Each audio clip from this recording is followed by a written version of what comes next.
Here we are, pleasant autumn afternoon.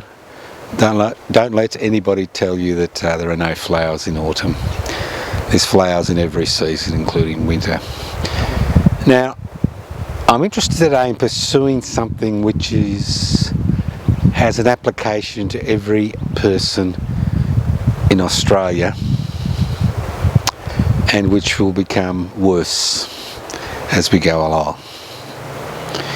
Now, whether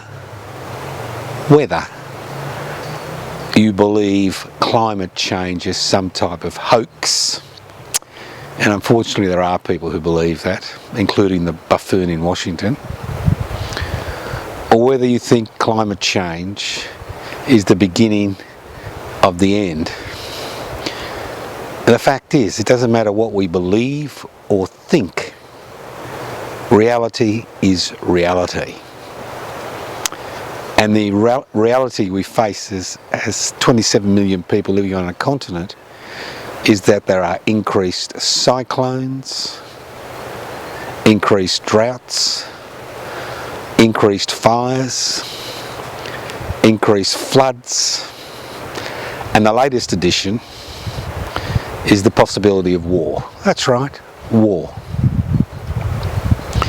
So the fact is that although life seems pretty predictable, it can change in a moment. And if we are not ready for those changes, irrespective of what we believe, reality has a habit of biting us on the arse. We've now reached the situation in this country where you've got islands in the Torres Strait, which is part of Australia, which have been inundated by seawater. We have the situation, although theoretically we're told we live in a land of sweeping plains and droughts and floods. And the fact is that what we are seeing today has no parallels in this country's history.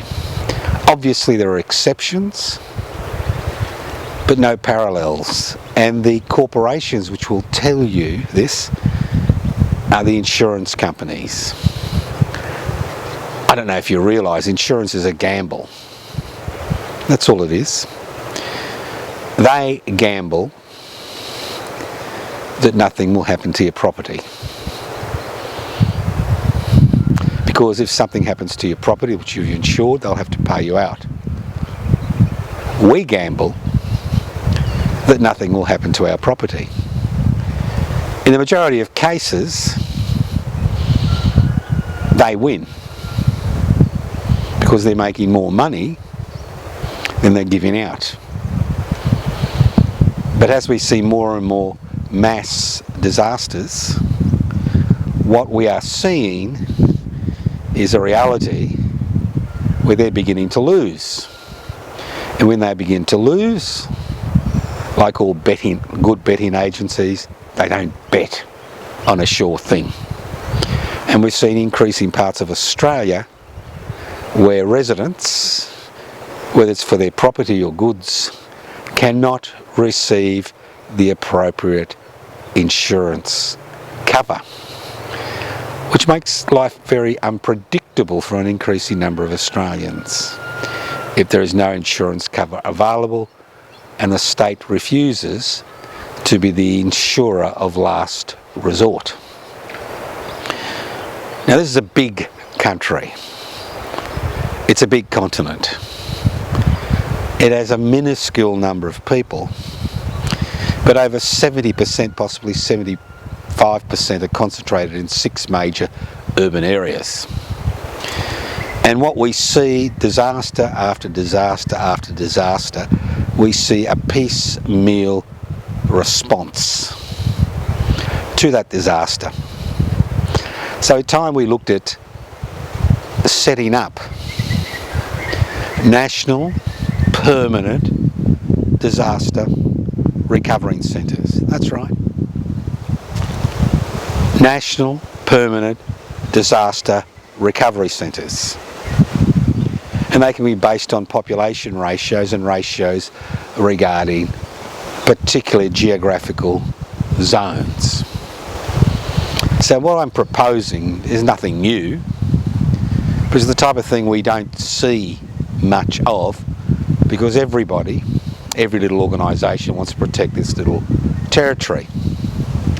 So the first thing we need is a national disaster centre, not that is set up when a disaster occurs, but is there constantly to interact with 50 national disaster centres. In an urban population, you could have one disaster centre on the fringes of that urban population for every 1 million people. For example, in Melbourne, you would have 5. In Sydney, you would have 5. So what would these disaster centres look like? That have permanent accommodation, that have permanent staff, that have permanent equipment, and they could be deployed at any time, like an ambulance or the fire brigade. Now, obviously there'll be periods when nothing happens, but there will be periods, as we've seen with the increased risk of war and the increasing natural disasters which are occurring, which are related to human activity. We will see more and more of these disasters. And it's ludicrous not to have these disaster centres. Now, obviously, everybody says, where's the money? Where's the money? It's a good idea, but where's the money? We're drowning under a sea of taxation, obviously. If you're a small business person or a pay-as-you-go wage earner, you are drowning under the various taxes which are applied to you. But if you're part of corporate Australia, you're not. So one easy mechanism via which to create the finances to establish and maintain and equip these 50 national disaster centres would be by introducing a 1% tax on share transaction. Now, as share transactions are now computerised, it's very easy for the government of the day to pass legislation to introduce a 1% tax every time a share is sold, every time a share is bought. You could raise over 60, possibly $80 billion per year with a 1% stock market turnover tax. It doesn't need some huge organisation, huge number of public servants to keep their eyes on this. As trading is computerised, anybody who holds an Australian passport, irrespective of whether they're dual nationals or not, irrespective of where they are on planet Earth, who buys or sells a share, pays that tax. Now, I can see you saying, well, I've got superannuation and I don't want to see my superannuation little lump sum decrease. Well, 1% tax for national disaster recovery centres is nothing.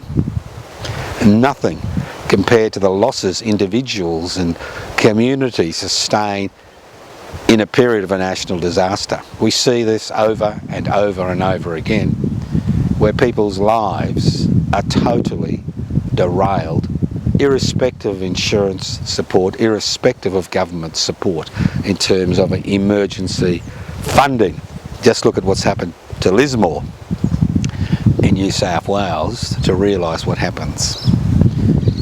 Now, obviously you need an overseeing body, a body attached to the Bureau of Meteorology that has an overview regarding which of the 50 regional urban disaster centres will respond to a particular emergency or become involved in the preparations to reduce the damage to individuals and property during an emergency. The fact is that what I'm suggesting is for 1 million people in an urban setting, one disaster centre. For 5 million people, that would be 5 disaster centres situated on the periphery of those major capital cities. Each one would be responsible for 1/5 of that city. Now when we come to regional areas, you could have one disaster centre for every 500,000 people. Because obviously in a regional setting, it's important the facilities are there during a disaster to prepare people for the disaster and to assist once that disaster has ended. In rural areas where there are large areas of land and minimal population, one disaster centre for every 250,000 people. 50 disaster centres would cover the whole continent. Now, $60 to $80 billion per year, you can do a lot of things. NDIS costs about $50 billion. Medicare, I think it's about $25, $30 billion. So with $60 billion, you can set up well-equipped, permanently staffed, and that's the key, permanently staffed areas which, one, provide suitable emergency accommodation, because that accommodation is built and ready to be used. We saw a little bit of this happen during the COVID-19 pandemic, where special accommodation, although in small numbers, was built for people who needed to be isolated. Then you would have a field hospital attached to each disaster centre. Disaster centres, as I said, they provide accommodation, they have permanent staff and permanent rescue equipment. Now, it may seem at first glance that this is a little bit unnecessary. But if we look at the facts, irrespective if we believe or don't believe the science, we look at the facts internationally regarding how quickly major conflict can occur and the damage it causes to individuals and communities as well as infrastructure, it is obvious that this is a very important investment. Now, when you take out insurance on your goods or your property, you don't take out that insurance because you think that property is going to go up in flames that year. You take it out because of the possibility of the unexpected occurring and you being in a situation where you can resume your normal lifestyle once that disaster is over. And if you don't have the necessary backing, you will not be able to resume your lifestyle. So national disaster centres, as I said, 50, one for every million in an urban setting, one for every 500,000 in a regional setting, and one for every 250,000 people in a rural setting. You have the infrastructure via which you will be able to respond in an appropriate way. Not only respond in an appropriate way when the disaster occurs, but part of the job of the employees of that disaster centre, which services a particular part of the country, will be to educate people and assist people to prepare for the eventuality of a disaster. Today, we wait until the disaster is on our doorsteps, we board up the windows, sandbag the doorways and hope for the best. The fact is that the role of the National Disaster Centres is not just to respond in that emergency and to twiddle their thumbs in the time between emergencies, but their task would be to intervene in education. Now obviously, state government authorities and semi-volunteer organisations in this country do the best they can with what they have. But that's the past. We are entering a new period of natural, political, ideological, cultural, social instability.